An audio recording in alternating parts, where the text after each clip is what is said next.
Okay, வணக்கம். எல்லாருக்கும் வணக்கத்தை நான் தெரிவித்துக் கொள்கிறேன். இன்றைக்கு தேசிய முற்போக்கு திராவிட கழகத்தின் சார்பாக கேங்மேன் தொழிலாளர்கள், அதாவது மின்சாரத்துறையில் கேங்மேன் தொழிலாளர்கள் இன்னைக்கு அவங்க கோரிக்கைகளை வலியுறுத்தி ஆர்ப்பாட்டத்தில் ஈடுபட்டிருக்காங்க. அந்த ஆர்ப்பாட்டத்தில் கலந்து கொண்டு அவர்களுக்கு ஆதரவு தெரிவிக்க நாங்க வந்திருக்கிறோம். இன்னைக்கு பார்த்தோம்னா இன்னைக்கு அவங்களுடைய கோரிக்கை ரொம்ப ரொம்ப நியாயமான ஒரு கோரிக்கை.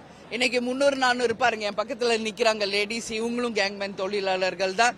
பெண்களை கூட மாற்றி ஒரு மாவட்டத்திலிருந்து இன்னொரு மாவட்டத்திற்கு வேலைக்கு பணி அமர்த்தினால் எப்படி இது நியாயம் அப்படின்ற கோரிக்கையை நாங்கள் நிச்சயமாக முதல்வர் கவனத்துக்கு கொண்டு செல்வோம்.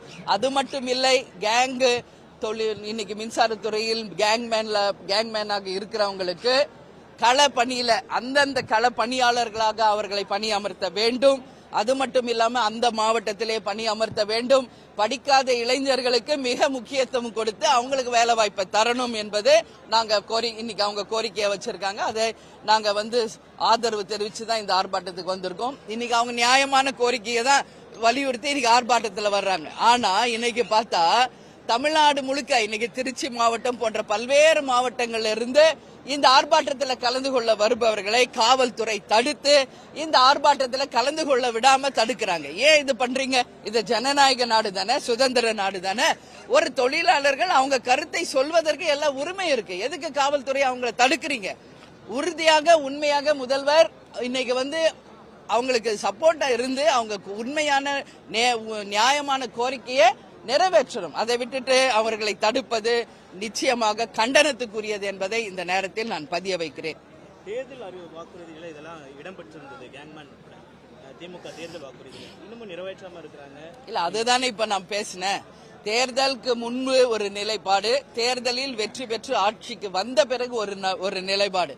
இதுதான் திராவிட மாடல் ஆட்சியா என்று ஒட்டுமொத்த கேங்மேன் தொழிலாளர்கள் சார்பாக இந்த கேள்வியை முதல்வருக்கு நான் எழுப்புறேன். ஏன்னா இன்னைக்கு தேர்தல் வாக்குறுதியிலே இதை கொடுத்திருக்காங்க திமுக.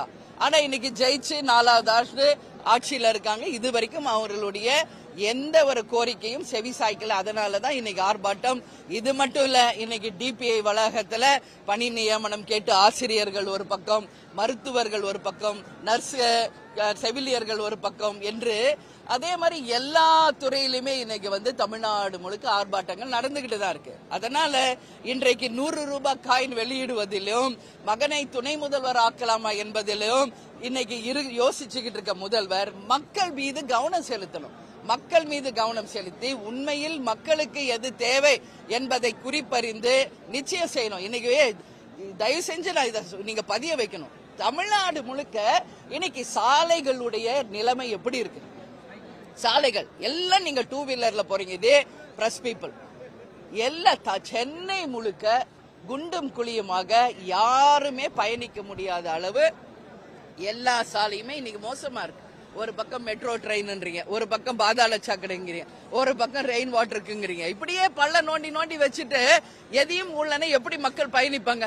உண்மையில நான் சொல்றேன், நம்ம மக்கள் மாதிரி ஒரு மக்கள் உலகத்திலேயே இருக்க மாட்டாங்க. அந்த அளவு தங்களை அட்ஜஸ்ட் பண்ணி இன்னைக்கு எல்லா கஷ்டத்தையும் ஏற்றுக்கிட்டு தான் இந்த அரசுக்கு ஒத்துழைப்பு கொடுத்துட்டு இருக்காங்க. உண்மையிலேயே பெரிய விஷயம். அதனால நிச்சயமாக சாலைகளை சரி செய்யணும். இது போன்ற குடி தண்ணீர் பிரச்சனை இன்னைக்கு பாருங்க, வெயில் காலம் எவ்வளவு பேடா, இன்னும் வெயில் காலம் ஸ்டார்ட் ஆகிறதுக்கு முன்னாடியே ரொம்ப அதிகமா இருக்கு.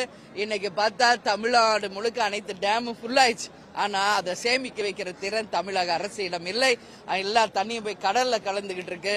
இது போன்ற தொலைநோக்கு திட்டங்கள் பார்வையோடு இந்த அரசு மக்களுக்காக செயல்படணும்னு சொல்லி நான் கேட்டுக்கிறேன். கள்ளக்குறிச்சி விவகாரத்துல நீங்க அந்த 10 லட்சம் ஏன் கொடுக்குறீங்கன்னு கேள்வி எழுப்பிருக்கீங்க.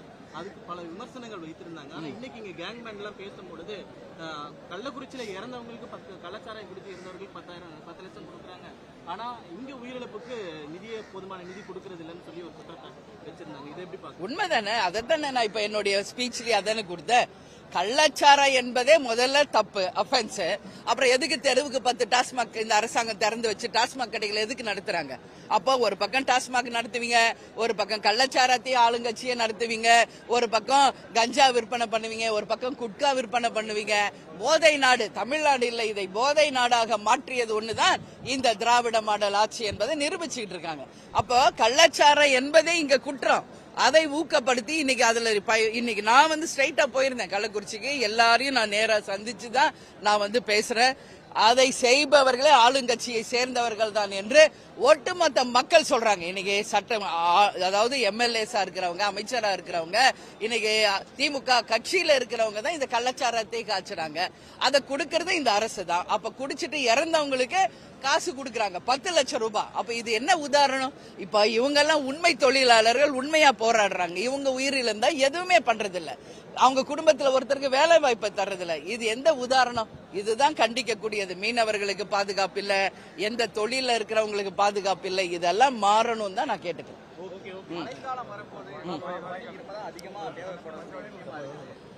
அதுதான் இல்ல, மழைக்காலம் ஸ்டார்ட் ஆக போகுது. அதுக்குதான் முதல்ல நான் இப்பயே சொல்றேன், எல்லா சாலைகளையும் முதல்ல சீர் பண்ணுங்க.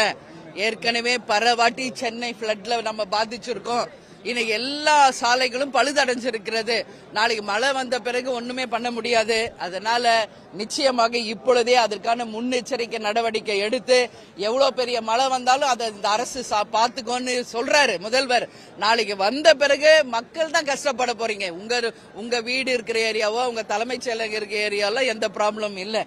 சோ மக்கள் நிலையை உணர்ந்து இப்பொழுதே அதற்கான முன்னெச்சரிக்கை நடவடிக்கை எடுக்கணும். அதே மாதிரி நேற்று கலைஞர் அவர்களுக்கு 100 ரூபாய் நாணயத்தை இந்த அரசு மத்திய அரசின் துணையோட வெளியிட்டு இருக்காங்க. 100 ஆண்டு காலம் வாழ்ந்த கலைஞருக்கு நாங்க வாழ்த்துக்களை சொல்றோம். அவருடைய பணி நிச்சயமாக போற்றக்கூடியது, அதுல எல்லாம் மாற்று கருத்து இல்லை. ஆனா இவங்களுக்கு தேவைன்னா பிஜேபி அரவணைச்சுக்குவாங்க, இவங்களுக்கு தேவையில்லைன்னா சங்கிம்பாங்க, சன் பரிவாரும்பாங்க, என்னென்ன வார்த்தைகள் இருக்கோ அதெல்லாம் பேசி திட்டுவாங்க. அதனால இன்னைக்கு அந்த கூட்டணியை சேர்ந்த எல்லாரும் அந்த விழாவில் போய் பங்கேற்கிறாங்க. இது எந்த வகையில நியாயம்? அதே மாதிரி நிதி ஆயோக் கூட்டத்துக்கு டெல்லிக்கு போகாம புறக்கணிச்சாரு முதல்வர். இன்னைக்கு அதே மத்திய அமைச்சரை அழைத்து தன்னுடைய தகப்பனாருக்கு 100 ரூபாய் காயின் வெளியிட்டா மட்டும் இன்னைக்கு நான் உலகில் ரொம்ப மிக மகிழ்ச்சியா இருக்கேன்னு ஸ்டேட்மெண்ட் கொடுக்கிறாரு. சோ இது எல்லாமே ஒரு முரண்பாடாக இருக்கிறது. இவங்களுக்கு வேணும்னா ஒரு நிலைப்பாடு, இவர்களுக்கு வேண்டாம் என்றால் ஒரு நிலைப்பாடு. இது கண்டனத்துக்குரிய ஒரு விஷயம் அப்படின்றத இந்த நேரத்தில் நான் சொல்றேன். அது மட்டும் கிடையாது, இன்னைக்கு அண்ணா யூனிவர்சிட்டியில பேராசிரியர்கள் நியமனத்துல எந்த அளவு ஒரு ஊழல் நடந்திருக்கிறது என்பது எல்லாருக்கும் தெரியும். ஏன் பத்திரிகையாளர்களாக நீங்க யாரும் இதை மக்கள் கவனத்துக்கு கொண்டு போய் சேர்க்கல என்ற கேள்வியை நான் கேட்கிறேன். இன்னைக்கு அதை அறப்போர் இயக்கம் மட்டும்தான் அதை வெளியே கொண்டு வந்தாங்க. இன்னைக்கு இருக்கின்ற அனைத்து அமைச்சர்களுடைய கல்லூரிகளில பேராசிரியர்கள் நியமனத்தில் மிகப்பெரிய ஊழல் நடந்திருக்கிறது என்பதை என்னுடைய கண்டனத்தோடு இந்த நேரத்தில் பதிய வைக்கிறேன். நீங்க பிரஸ் பீப்புள் இந்த மாதிரி உண்மையில் நடக்கின்ற, மக்களுக்கு அநீதி இழைக்கின்ற எதுவாக இருந்தாலும் நீங்கள் மக்களிடம் அதை சேர்க்க வேண்டும் என்று கேட்கிற. அது மட்டும் இல்ல, நேத்து பாருங்க, ஒரு 1 வீக் முன்னாடி கிருஷ்ணகிரியில என்சிசி ஸ்டூடெண்ட், ஒரு பள்ளி மாணவி அந்த விழாவில் போய் பங்கேற்று ஒரு 4 நாள் அங்க தங்க வேண்டிய ஒரு சூழ்நிலை. அந்த பெண்ணை அந்த தாளாளர், முதல்வர், அந்த கோச் இவங்களே அந்த பெண்ணை பாலியல் வன்கொடுமை செய்திருக்கிறார்கள் என்றால் நம்ம சுதந்திரம் வாங்கினதே என்ன பொறுத்தவரைக்கும் தலைகுனிவான ஒரு விஷயமா நான் பாக்குறேன். அதே மாதிரி இன்னைக்கு கொல்கத்தால ஒரு பயிற்சி மாணவி இன்னைக்கு பாலியல் வன்கொடுமை செய்யப்பட்டு கொடூரமாக கொலை செய்யப்பட்டிருக்காங்க. அதுக்கு தேமுதிக சார்பாக எங்களுடைய கடுமையான கண்டனத்தை இந்த நேரத்தில் ஒரு பெண்ணாக, ஒரு கட்சியின் பொதுச் செயலாளராக இதை நான் ஸ்ட்ராங்கா பதிய வைக்கிறேன். மம்தா பானர்ஜி அவர்கள் பேரணி போனது மட்டுமில்லை, அந்த குற்றத்தை செய்தவர்கள் யாராக இருந்தாலும் நிச்சயம் தூக்கு தண்டனையை அவங்களுக்கு வாங்கி தரணும் என்பதை நான் வலியுறுத்துறேன். அப்பதான் இனி வருங்காலங்களில் இது மாதிரி ஒரு நிகழ்வு எங்கும் நடக்காம தடுக்க முடியும். இதை உறுதியாக நீதி அரசர்கள் அந்த குற்றம் செய்தவர்களுக்கு தூக்கு தண்டனை தரணும். அதே மாதிரி கிருஷ்ணகிரியில நடந்த அந்த வன்கொடுமைக்கும் நிச்சயம் நீதி அரசர்கள் கடுமையான தண்டனை வழங்க வேண்டும் என்று ஒட்டுமொத்த பெண்களின் சார்பாக என்னுடைய கண்டனத்தை நான் பதிய வைக்கிறேன். நன்றி, வணக்கம்.